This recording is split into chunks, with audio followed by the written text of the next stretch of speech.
You all look beautiful from up here. I want you to know that. Thank you for being here. Thank you for so many gorgeous families being here tonight. I can see this is a community of family. We're also proud to have my son Jack, who's right behind me.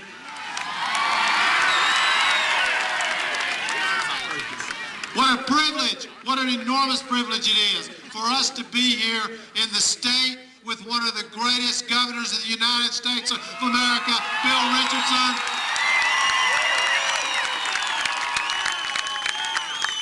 Our friend and a great leader. You know, we've had an amazing journey, and we're so proud to be here tonight in Las Vegas.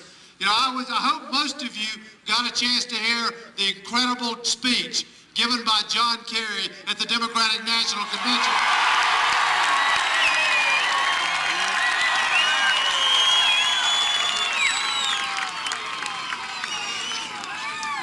After his speech was over, he leaned over to me and he said, "How did I sound?" I said, "You sounded like the next president of the United States." That's how you sounded.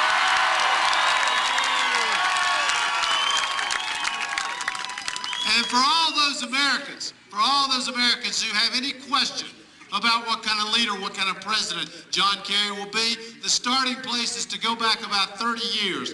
Because 30 years ago, when John Kerry graduated from college, he volunteered for military service, volunteered to go to Vietnam, volunteered for one of the most dangerous duties. He was, as a result, wounded, honored for his valor, but most important is to hear from the men who served on that boat with him in Vietnam. They know what he's made of inside. They saw him before there was ever a presidential campaign. They saw him when their lives were in his hands 7 days a week, 24 hours a day. They saw him reach into the river and pull out one of his men and save his life. They saw him turn his boat around, drive it straight through an enemy position, track down that enemy to save his crew. Strong, decisive, courageous. Isn't that what we deserve in a commander-in-chief?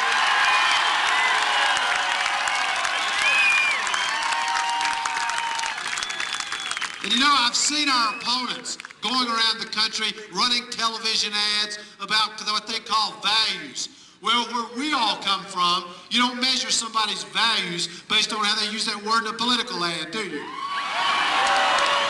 We look at what they've spent their life doing.